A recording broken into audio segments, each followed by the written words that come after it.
So I was totally wrong about this series. I thought it'd be over in game five. And one of the main reasons I thought it was going to be over in game five was because, like in the video, I wasn't saying that LeBron wasn't a great player. I made this clear in the last video I made when I was just discussing game four, the aftermath of it. I said that in the video. In no way am I trying to downplay the greatness of LeBron James. All right. You will be a fool to do that. And I don't hate the man, or I have no hate for him at all. So I just thought when he's not aggressive, it just pisses me off. Like in that video, I stated it pisses me off not to see him aggressive, man. Somebody that just talented, gifted. And again, like I said in that video, I'm not going to go over stats. All right. You can go on Google and you can look at all his stats compared to other great NBA players. It just upsets me. It's like seeing a prime Shaquille O'Neal get the ball in the post, take one power dribble, stop, and then pass it back out. Unless the guy is open for a 3 pointer, and he's hot, you want Shaq to take that one or two good dribble, either go with the jump hook with the left, over the left shoulder, over the right shoulder, or try to get it deep enough to go with a two-hand power dunk. That's what you want to see. I'm just using Shaq as an example, but when LeBron's aggressive, whether if they get swept with him being aggressive, I'm cool with it because I want to see the best player. No disrespect to Kyrie, but I want to see the best player on the floor be aggressive, man, not be halfway aggressive. And LeBron's being very aggressive. Tristan Thompson is tearing up the boards. It looked like Kevin Love has accepted, some nights being the fourth option. But hey, man, that's just how it is, man. I know you did your thing here in the Twin Cities when you were here, but Kevin Love's not the same player to me. When he lost all that weight, he became like a perimeter shooter. But he's doing what he has to do, man, to fit in with that team. Now, as far as this going to game seven, like I said in that video, I left in the comments section to one guy that told me the Cavs were going to come back and win the series. I said, shit, I hope they do. I hope they do. Like, I don't have a favorite in this series. I haven't really had favorite basketball players and all that type of shit since the mid to late 90s when Jordan and the Bulls were playing. Um, then when I got into college and you're a college ball player, I don't know, for me, it was like this for me. I didn't have no favorites no more. Like I can't be, in college trying to make it overseas or, that type of shit and have a favorite NBA player. Like it just didn't, my mind was different then and my mind continued to be after that. So, but do I love watching the game? Hell yeah, I love watching the game. You know what I mean? The closest to I'm not going to say favorite, but the closest to somebody I was pulling for was KG when he was playing with the Celtics. Again, I lived in the Twin Cities, man, when he was a rookie here, and had that great season when he was MVP. I believe that was '04. He was MVP. Made it to the conference finals, lost to the Lakers. I'm getting off topic. All right, now to this, man. I like watching LeBron James. Man, I like watching Curry. It's just with this Curry thing, man, it's hard to say anything about Curry because and this is like this in all sports, if you just critique the guy, people call you a hater. Oh, you're hating on him. It's like when they're calling him the best shooter ever. And I was just like, man, and this video, I have it on YouTube. You can look it up. I was like, man, I understand they're saying he's the best shooter off the dribble and everything in the NBA, the history of the world. But I'm like, man, Mahmoud Abdul-Rauf, aka Chris Jackson, he was damn near, that dude was deadly too. When I used to watch that dude at LSU, go on YouTube and watch that dude off the dribble, man. And watch even some NBA games, Mahmoud was dropping 50s. Like, it wasn't just a college thing. That dude was dropping 50s in NBA games. Easy. Easy off the dribble. To this day, Mahmoud is a personal trainer with NBA guys. And he's still making it look easy. I seen him working out with Ben Gordon. You would think Chris Jackson or Mahmoud was still in the league. Anyways, though, to this series, man, I don't know, man. We can't have it both ways, man. Because I thought Golden State, from just the outsider's point of view, I thought Golden State was getting some bullshit calls against OKC. But they came back and they came back from 3-1 and won that series. I thought it was a lot of bullshit calls, especially at Golden State. I really did, man. So to me, this is the NBA. It's going to be bullshit calls on the other team's home court. Just like when Cleveland goes to Golden State for this game seven, expect some bullshit calls on both ends, but expect some bullshit calls. It's the league. It's the playoffs. This has been going on forever. You know what I mean? So LeBron should take this personal, man. He really should. Like, Now, this is all everything aside, man. I'm just talking about the player to player. When they call Steph Curry the best player in the league, LeBron James should take offense to that. Yes, I know Curry got his one. He got the chip last year. Um, Iguodala was the Finals MVP of that. This year, I think he'll have a good shot if they were to win tomorrow or Sunday. He'll be the Finals MVP. But LeBron should take offense that anybody's being called the best player in the league. And even when people were saying it, even I was scratching my head. I'm like, yeah, he won the chip last year, and they beat the Bulls 73 and or they beat the Bulls 72-10 record to go 73-9. And I'm on record of saying, like in fucking February, I was saying that for the love of the game and for me liking to see records get broken, even if it is for my, childhood favorite teams or players or fighters, I like to see records get broke. And they went and broke the record. I said that like in February when they wasn't even close to breaking the record yet. Maybe January.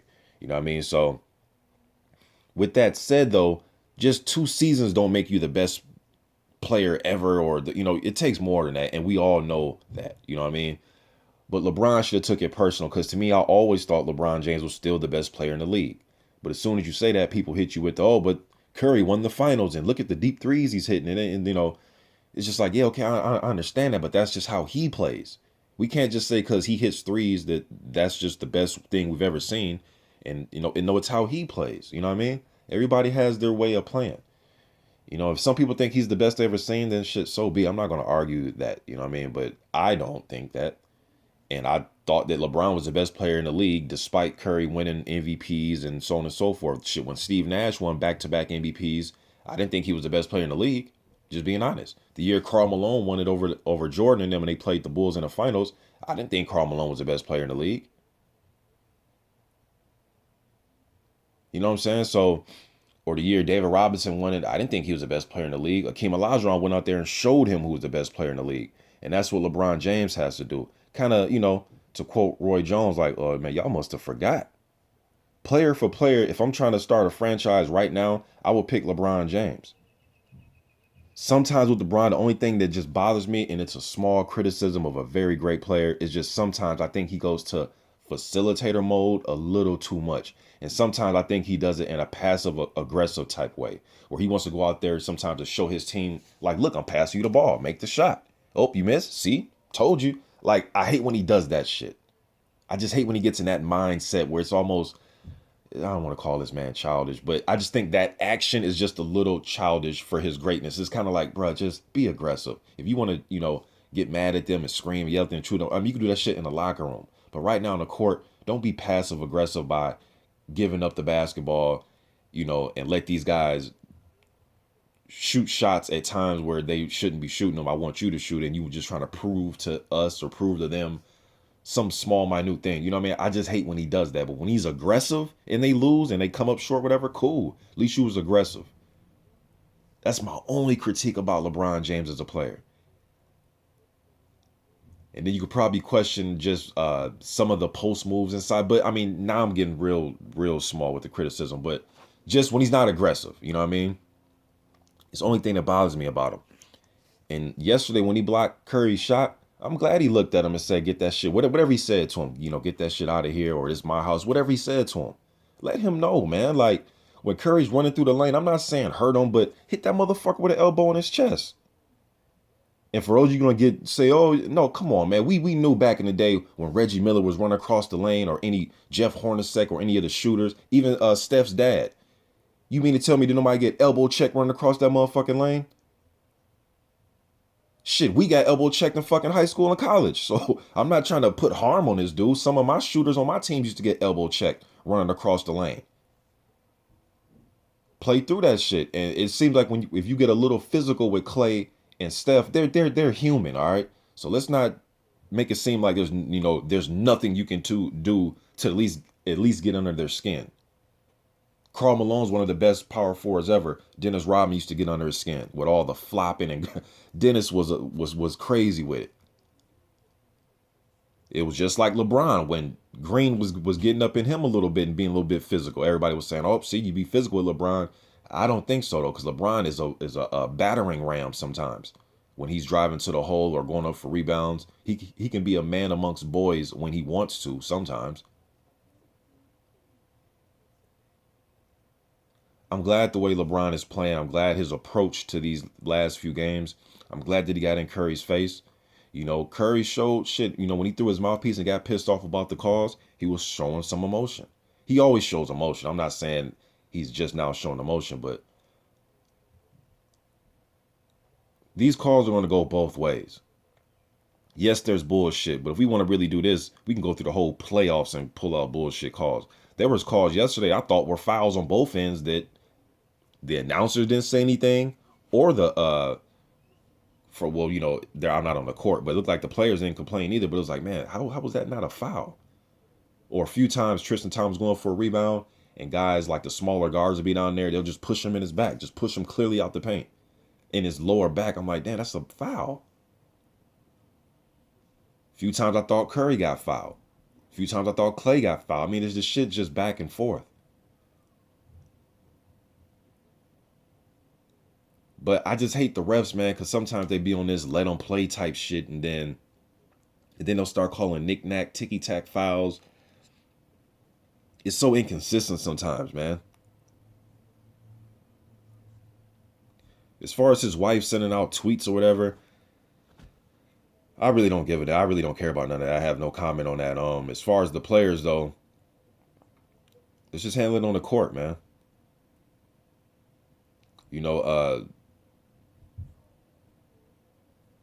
I don't know, man, because if this was LeBron James, I mean, people be calling him a pussy. I mean, people already call him a. They think he's whatever for getting, or they feel as if Green got him, or he got Green ejected. Okay, fair enough. But Green was doing the shit himself through the whole playoffs. He's kind of like that Dennis Rodman-esque, where Rodman, and again, I'm trying to show you that I understand these type of players. Kurt Rambis with the Lakers was kind of like that. Dennis Rodman. I mean, those teams have those type of dudes on their team, man. Those emotional dudes that get physical. I mean, you remember those Knicks teams like Anthony Mason and all them motherfuckers, Xavier McDaniels, you know what I mean? Just physical dudes, man. Just in there being physical, grabbing, pulling your jersey, tripping you, just doing all types of shit. Green, it seems every time he kicks or swings, it's always towards somebody's genitals. I don't know if it's by accident, but it's just real strange. But it is what it is. Vlade Divac, man, I know y'all remember Vlade, his flopping ass. These types of players are always going to be here. You know what I mean? So we'll just see what happens in this game 7, man. Whoever wins, they win. It'll be a great story for LeBron. I don't think it'll take away from his legacy. You know what I mean? But and if Steph wins, shit, they go back to back. Like Magic Johnson said, back to back. Yeah. Yeah. Y'all remember when Magic did that after they went back to back in the dressing room when they had the champagne and shit. But anyways, man, good series. Emotions flared up. It's gonna make Game 7 all the better. Oracle gonna be rocking. Man. But just physical play, and I'm glad LeBron is taking this shit personal because I still think LeBron's the best player in the league. I thought he's been the best player in the league for the last, I don't know, years, man. Years. Individual talent, he's the best. Offense, defense, size, strength, passing ability, ability to finish around the hole. Yeah, he's not the best three-point shooter, but he can knock him down. He ain't the best free throw shooter, but he'll knock him down. It's just when he's not aggressive mentally is when it's just like, Some people say Steph. He can shoot, ball handling, excellent free throw shooter. His shot is money. Defense, I think he's more of a passing lane type of guy where he gets steals like that. I don't think he's going to go in there and shut nobody down. I think LeBron James is a shutdown defender. From anybody to a point guard to a power forward. You know what I mean? But I guess we'll see as far as this Game 7 go. You know what I mean? We'll just that'll crown who the best team is this year. And the Warriors can finish off a magical season. But if LeBron and them win, shit, they came back from 3-1 and won the series. I think they'll be the first team in NBA Finals history to do it. So it's going to be history either way, Game 7. I can't wait to watch it, man. I don't have a favorite in this, so I can care less. I just want to see my damn basketball extended because I know the Olympics are coming up, but I love the NBA. You know what I mean? So I'm out.